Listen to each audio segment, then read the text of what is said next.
Olá pessoal, tudo bem? Sejam bem-vindos. Hoje nós estamos começando a quinta aula do ESD, Estudo Sistematizado da Doutrina Espírita, do nosso querido e amado Centelha de Luz, essa casa que sempre ilumina os nossos corações, não é mesmo? O assunto de hoje é perispírito, o seu conceito, e vamos falar sobre a origem e natureza dos espíritos. Tá? Então, como conceito, uma forma legal da gente pensar é fazer uma analogia com uma fruta. Vamos pegar aqui um abacate, por exemplo. O abacate, ele tem aquela semente de dentro e tem o fruto ao redor. Fazendo uma analogia, essa semente do meio seria o espírito. E aquele fruto ao redor da semente seria o perispírito, ou seja, a parte peri ao entorno do espírito, tá? Nesse caso a gente chama perisperma, porque é da fruta. Mas trazendo isso pra gente, nós temos o espírito e nós temos o perispírito, ou seja, essa roupagem do espírito, como o espírito se apresenta, tá bom? O que é importante saber nessa primeira aula sobre perispírito? É importante a gente saber que o perispírito, ele, por exemplo, tem uma natureza semimaterial. Então, nós normalmente não vemos, mas uma pessoa que seja médium, por exemplo, consegue ver. Por quê? Porque quando nós estamos encarnados, nós temos vários corpos. Como a gente ainda está no começo, eu vou trazer aqui para vocês só esses dois corpos, mas tem mais, depois a gente vai estudar mais pra frente. Então, a gente tem corpo físico, que é esse que a gente pega, que a gente se olha no espelho, que a gente se arruma. E a gente vai ter o perispírito, que é esse que a gente não vê, mas tem o nosso formato, parece conosco nessa encarnação. E o espírito, que é essa chama, que é essa luz, que está então travestida ou como posso explicar? Envolvida pelo perispírito, ok? Então, o que acontece? Nós estamos aqui encarnados, estamos com esses três elementos, digamos assim. Quando a gente desencarna, a gente perde o corpo material, mas nós continuamos tendo o nosso perispírito envolvendo o nosso espírito, tá? A gente não perde a individualização. Então, ninguém precisa se preocupar, por exemplo, de pensar, poxa, mas quando eu vier desencarnar, então eu não vou saber mais quem eu sou, eu não vou ser mais individual, eu vou me perder, vou esquecer quem eu fui. Não, na realidade, a gente permanece tendo primeiro que quando a gente desencarna, nós continuamos a ser quem somos, né? Que nem o pessoal brinca, ninguém vira anjo porque desencarnou. Então, nós continuamos a ser quem somos, com os nossos defeitos e com as nossas qualidades. Agora, na literatura, na vasta literatura de André Luiz, mostra que em muitos casos, um ser, quando desencarna e já tem uma moral muito elevada, muitas vezes ele molda esse perispírito para uma outra encarnação, no qual ele era mais conhecido, ou no qual mais adequado para aquele momento, mas normalmente é mais comum que nós, quando desencarnados, até por exemplo, para o caso dos médiuns encarnados, nos reconhecerem, quando nós queremos trazer mensagens e notícias do plano espiritual para os nossos queridos aqui, nós nos apresentamos como somos. Então, uma pessoa que tivesse mediunidade poderia ver, clarividência, né? Poderia ver, não, veria, né, um irmão nosso desencarnado como da última encarnação, né, da encarnação que eles se conheceram. E aí perceber, através do perispírito, que é essa roupa, digamos assim, de forma grosseira, reconhecer que aquela pessoa que se apresenta é uma pessoa X ou Y. Certo? Muito bem. O perispírito, ele é uma substância vaporosa para nós que estamos encarnados. Então a gente está sob o véu da carne, né? E os espíritos nos explicam que quando nós estamos no véu da carne, nós temos muita dificuldade de perceber algo além de nós mesmos. Assim, a materialidade é muito forte. né? A espiritualidade dentro da materialidade num planeta de expiação e prova é realmente algo a ser perseguido. Nós devemos procurar, mas ainda é um pouco difícil, né? Se nós lembrarmos que até ontem nós estávamos no planeta primitivo, né? Por mais que nós estejamos nesse momento de regeneração, nós ainda há pouco tempo estávamos estagiando, ou estamos ainda estagiando, num planeta de expiação e prova. Então, a materialidade realmente, muitas das vezes, nos opaca os sentidos das coisas do mais alto, né? Então, os espíritos falam pra gente assim, olha, para vocês é muito vaporoso, mas para os nossos olhos, os desencarnados mais evoluídos, eles falam, é bem grosseiro, é muito grosseiro. Então, sabe como nós pensamos assim, pensamos no desencarnado, um perispírito que nós não vemos, na nossa maior parte. Mas eles olhando pra gente, veem a gente muito ainda grosseiro. Da mesma forma, os espíritos mais evoluídos, olhando para os menos evoluídos, percebem isso, porque ainda existe essa matéria e essa matéria, para eles que já estão mais evoluídos, acaba ficando visualmente grosseiro, né? O que é uma coisa legal da gente falar é que conforme nós vamos evoluindo, vamos a outros planetas, a outras evoluções morais que decorrem do nosso esforço ao longo das encarnações, nós vamos fazendo com que esse perispírito cada vez fique mais vaporoso, mais etéreo, mais, assim, quase que imperceptível, né? Os espíritos explicam pra gente que não importa em qual momento nós estejamos da criação, nós vamos sempre manter a nossa individualidade, mas conforme a gente vai evoluindo, isso vai ficando cada vez mais fino, porque não há mais a necessidade dessa materialização, não existe mais a necessidade dessa matéria grosseira mesmo, porque quanto mais evoluído, mais etéreo, mais simples, menos grosseiro, né? Acho que essa que seria a palavra, ficam as coisas. O perispírito faz, portanto, parte integrante do espírito, como o corpo faz do homem. Ele é para o espírito o que o corpo é para o homem, o agente ou o instrumento de sua ação.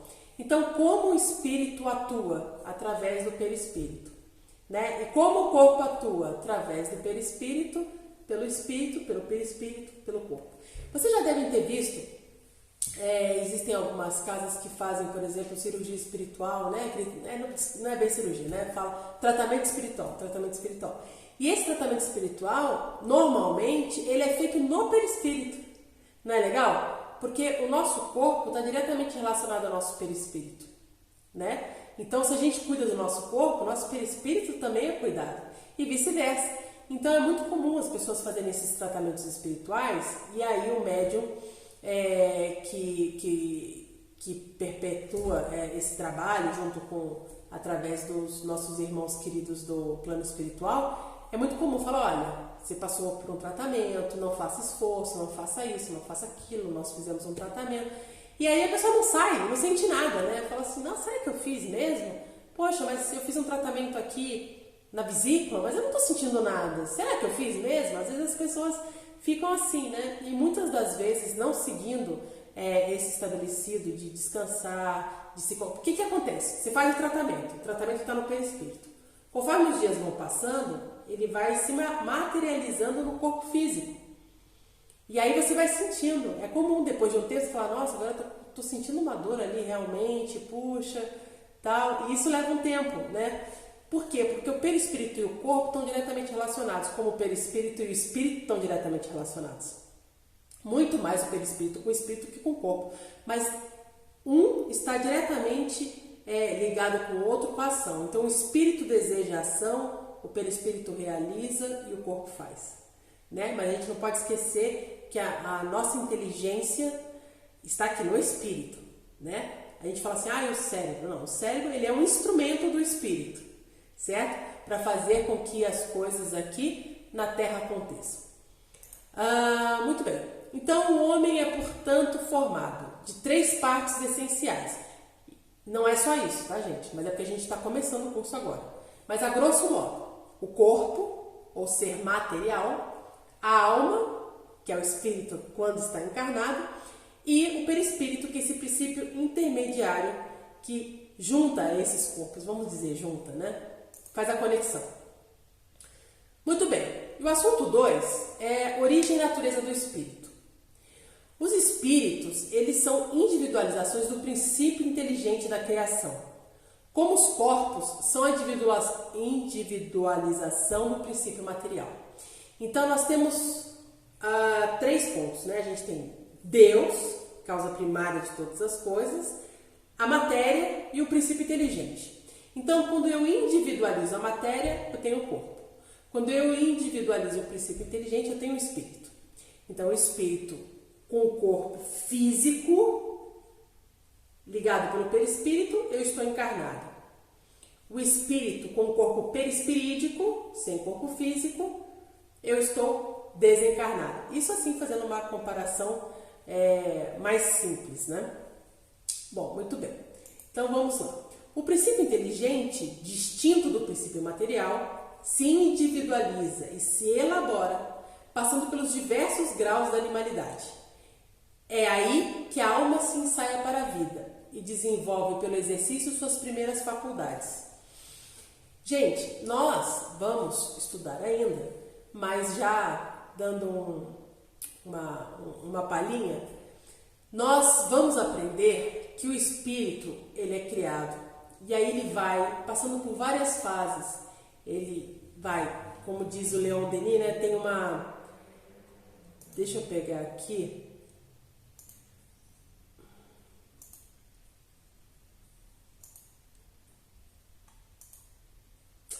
É assim, Leon Denis diz assim, no livro O Problema do Ser, do Destino e da Dor. Ele fala assim: na planta a inteligência dormita, no animal sonha, só no homem acorda, conhece-se, possui-se e torna-se consciente. Essa frase é uma frase bem famosa no meio espírita, né? Na realidade, nós estagiamos, vamos estudar isso depois, mas nós estagiamos em diversos reinos da natureza, até chegar no hominal. E é quando nós chegamos no hominal que nós temos a consciência, a individualização, que nós temos também a criação do nosso perispírito. Bom, muito bem. Então, vamos lá. Os espíritos são imateriais? É uma pergunta que foi feita, que Kardec fez, né? E Kardec responde: imaterial, minto, Kardec responde não. Kardec pergunta no Livro dos Espíritos para os espíritos superiores: os espíritos são imateriais?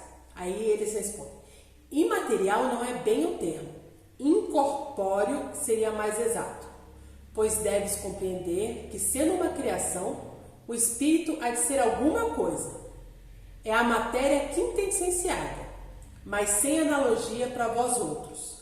É tão etérea que escapa inteiramente ao alcance dos vossos sentidos. Está na questão 82 do Livro dos Espíritos. Aí Kardec comenta: dizemos que os espíritos são imateriais porque, pela sua essência, diferem de tudo que conhecemos sob o nome de matéria. O Kardec, ele fazia muito isso, né? Era muito interessante. Ele falava: olha, se esse termo já está cunhado, e se eu falo tal coisa e você pensa nisso de uma forma, eu não posso usar uma coisa desconhecida e dar o mesmo nome, porque vai fazer essa confusão. Então, mais uma vez, ele faz isso. Ele fala: olha, não é matéria do jeito que a gente conhece, porque quando eu falo matéria, você pensa nessas coisas que os sentidos pegam, né? Ou observam. Então, eu não posso dar o nome de matéria. Então, é imaterial, certo? Na realidade, eles entendem isso como incorpóreo, mas vocês não têm capacidade de entender. Gente, tem muita coisa no Livro dos Espíritos que os espíritos tentam explicar pra gente, e no corpo da resposta fala: olha, vocês têm um vocabulário meio limitado, porque a gente está falando de 1800 e pouco, né? Hoje já é mais difícil, ainda é difícil. Imagine lá naquela época, né? Conseguir traduzir e explicar coisas que hoje, por exemplo, que nós conhecemos um pouco mais detidadamente por exemplo, da ciência quântica e outros princípios tantos, Algumas coisas são tão mais fáceis para a gente entender hoje, mas naquela época eram muito difíceis de serem explicadas e entendidas de uma forma clara, né? A doutrina espírita nos ensina uma diferença bem importante. Quando nós escrevemos espírito com letra minúscula, letra pequenininha, nós estamos falando do espírito inteligente do universo, sendo a inteligência seu atributo essencial.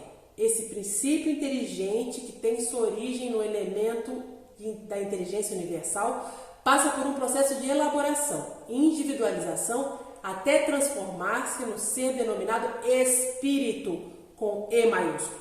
Aí você pode dizer, como é que eu vou lembrar disso? É fácil, só a gente lembrar o seguinte, espírito com E maiúsculo como nome. Quando a gente fala Letícia, você vai escrever Letícia com L maiúsculo. Então você pensa, quando ele está individualizado, que ele vira um ser, ele é com E maiúsculo, como nome próprio, quando a gente dá um nome para as coisas. E quando for E minúsculo, ele está se referindo ao princípio inteligente da criação.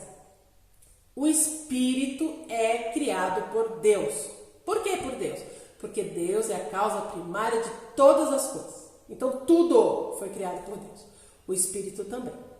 Deus cria o espírito por sua vontade. Mas por que ele tem vontade de criar espírito? A gente não tem como saber isso, né? Não nesse estágio que a gente está, com certeza. Talvez um dia a gente tenha essa resposta. Como Deus jamais deixou de criar, a criação dos espíritos é permanente. Então, o tempo todo Deus está criando. O tempo todo. Aí você vai dizer, nossa, mas já tem tanta gente na Terra. Eu já ouvi dizer que para cada encarnado na Terra são 7 desencarnados. Que tem não sei quantos bilhões. Gente, a gente não pode pensar que Deus criou só a Terra, né? Nós, espíritas, sabemos que do mesmo jeito que Jesus disse que há muitas moradas na casa do Pai, existem infinitos mundos. Infinitos mundos. E Deus cria o tempo todo. Certo? Porque eu já vi gente falando, não, mas já tem gente demais, Deus vai ficar criando, vai parar. Gente, não existe só a Terra. Né? Só no sistema solar existem quantos outros planetas, não é mesmo? Então não é assim. Bom, vamos lá. A evolução do espírito inteligente, ele se individualiza lentamente por um processo de elaboração das formas inferiores da natureza, a fim de atingir gradativamente a humanidade. Já ouviram falar numa frase que fala assim, a natureza não dá saltos? É exatamente isso. Todos nós somos criados simples e ignorantes. E através da nossa evolução pessoal, individual, nós chegamos aonde estamos agora. Da mesma forma, nós fomos criados lá atrás por Deus, estagiamos em vários reinos, até que chegamos no nominal. E a partir daí, começamos uma nova jornada. Antes, uma jornada em grupo, depois uma jornada individual. Tudo no universo está submetido à lei do progresso. Tudo! E é por isso que nós, enquanto espíritos, com E maior, nós estamos a todo momento sendo chamados para o crescimento, para a evolução. Da mesma forma, tudo ao nosso redor.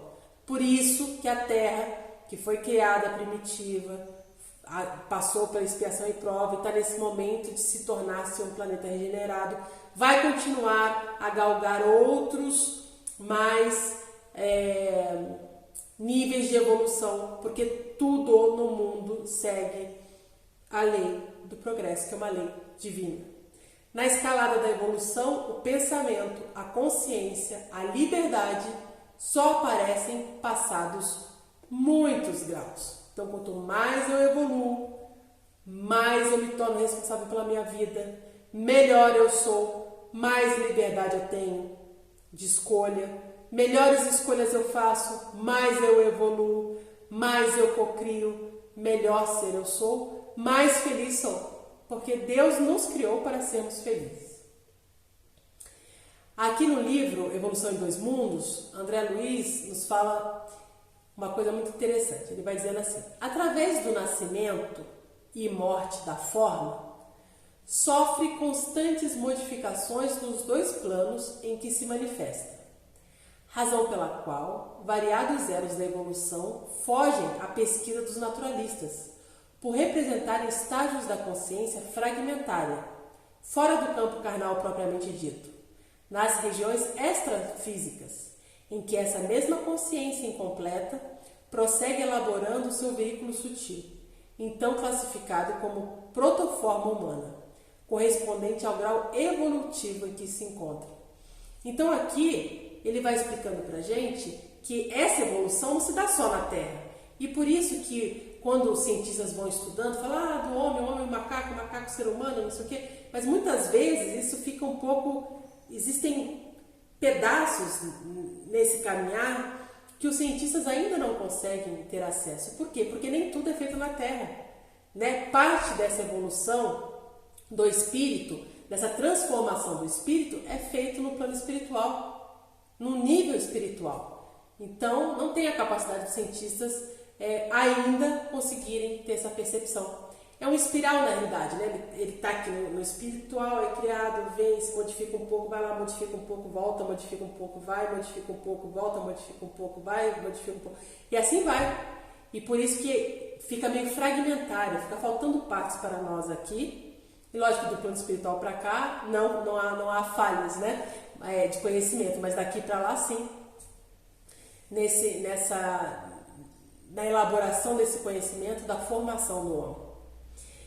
Aí é interessante que ele fala assim: é o próprio espírito que modela o seu envoltório e o apropria às suas novas necessidades, aperfeiçoando e lhe desenvolve e completa o organismo, à medida que experimenta a necessidade de manifestar novas faculdades, talham de acordo com sua inteligência.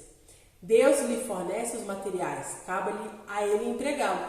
Por quê? Porque a gente sabe que a cada encarnação nós nos comprometemos a fazer inúmeras coisas no plano espiritual. A nos acertarmos com um, ajudarmos outro, fazer o bem, passar por uma prova, por uma expiação, por um monte de coisa.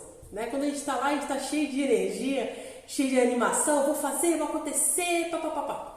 Aí quando esse espírito vem encarnar, então o que ele faz?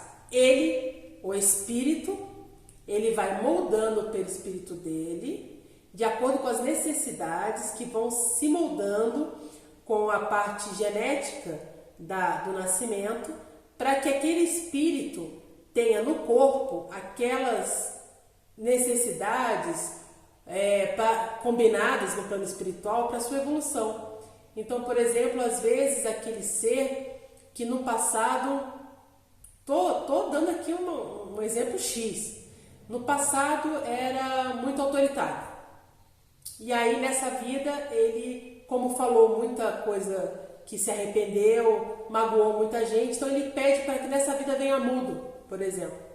Então o espírito, através do perispírito, no momento do nascimento, quando vai a formação do gameta, ele escolhe aquele que vai fazer com que ele nasça com essa característica. Por quê? Porque ele assim o desejou no plano espiritual. Para quê? Como uma ferramenta para ajudá-lo a cumprir a sua missão enquanto aqui encarnado. Viu? Sobre a natureza do espírito, existem poucas informações a respeito da natureza do espírito. Dizem os espíritos superiores que o espírito é incorpóreo, constituído de matéria quinta essenciada, ainda sem analogia para nós. A sua forma também é para nós indefinida, a gente chama de clarão, de chama, de centelha. O que sabemos é que o espírito ele tem uma coloração que vai do escuro e opaco a uma cor brilhante, qual a rubi, de acordo com a maior ou menor pureza desse espírito, né? E conforme ele é mais evoluído, ele tem mais qualidades, mais virtudes, mais leve ele tem o seu perispírito, com mais rapidez ele consegue se manifestar, se transportar, sem que haja nenhum obstáculo para isso, né? Então quando a gente lê alguns livros de André Luiz, fala, olha, estava num local distante, em segundos se encontravam na cidade do Rio de Janeiro, né? Então, vai dizendo que pela força do pensamento e da vontade e a capacidade desenvolvida através das virtudes e das qualidades do espírito, eles conseguem essa maior facilidade de locomoção. Gente, era o que tinha para hoje. Eu já fiz a aula no PPT, estou mandando para vocês. Se vocês tiverem alguma dúvida, alguma coisa, não sei se todo mundo já recebeu, mas pelo menos deveria ter recebido, o livro em PDF. Eu mandei para vocês o livro, a programação, o livro dos espíritos, para que a gente possa estudarmos todos juntos, né? Porque aqui eu não estou no papel de ensinar. Na realidade, estou só ajudando a orientar o estudo para que a gente possa todos juntos evoluirmos, crescermos, aprendermos um pouco mais, não é mesmo? Então, um abraço grande para vocês, espero que vocês estejam aproveitando essa quarentena de forma produtiva, orando bastante, porque é nosso dever, enquanto espíritas, enquanto estudantes da doutrina, mantermos a nossa fé, a nossa certeza, porque nós temos a certeza que Deus é bom e justo. Então nada acontece nessa terra que não seja pela sua bondade, pela sua misericórdia. Então se hoje nós passamos por essas dificuldades, elas têm uma razão de ser. E se nós estamos encarnados neste período, neste momento, exatamente no meio dessa pandemia, é porque pedimos e escolhemos para estar aqui. Ou porque vamos expiar provas, ou porque vamos suportar provas, ou porque vamos auxiliar aos outros, ou porque nos colocamos como instrumentos do plano espiritual para essa modificação vibratória, física que a Terra está passando. Que nós possamos nos colocar principalmente como instrumentos de Deus, do nosso Pai amoroso, do nosso Mestre Jesus aqui na Terra, animando as pessoas, levantando o astral, lembrando das palavras de vida eterna do Mestre Jesus, porque isso é muito importante, gente. Nós que já somos estudantes sabemos que toda vez que nos colocamos em pessimismo, nos colocamos em baixo astral, nos colocamos numa situação de vítima, nós abaixamos a nossa vibração e assim permitimos que outros espíritos que ainda estão em evolução, mas ainda estão no começo da evolução, que se comprazem dessa energia negativa, nos acompanhem. E isso só vai fazer com que a gente fique mais para baixo, mais chateado, mais triste, com mais medo. E isso nós não devemos permitir. Jesus nos ensinou que nós devemos sempre vigiar e orar. Kardec também fala, vigiai e orai. Primeiro vigia, depois ora. Então que a gente possa vigiar. Se a gente começar a perceber que a gente está baixando a vibração, que a gente está muito preocupado, que a gente já está deixando cair a bola, presta atenção logo, pá, deixa um sininho, já observou, estou baixando a vibração. Então vai fazer uma oração, vai assistir uma palestra, vai estudar o curso, vai pegar o livrinho lá, vai assistir o PPT, vai assistir o vídeo. Não vamos deixar essa energia baixar, porque se nós somos despertos, que o Espiritismo é o nosso consolador prometido, que Jesus trouxe para nós, nós temos que nos munir dele e colocarmos em prática. Agora é a nossa hora de testemunho, testemunho do bem, da fraternidade, da compreensão, do poder da vibração. Nós devemos vibrar pela Terra, vibrar por todos os nossos irmãos que estão passando pela doença, vibrar pelos seus familiares, vibrar por aqueles que estão desencarnando, vibrar por todos aqueles que estão trabalhando, por todos aqueles que estão em casa. Nós precisamos vibrar todos os dias para que a Terra possa, da melhor maneira possível, junto com a humanidade, em harmonia, terminar essa fase da melhor maneira possível. Um ótimo sábado para vocês, espero vocês até a próxima aula. Tchau, tchau!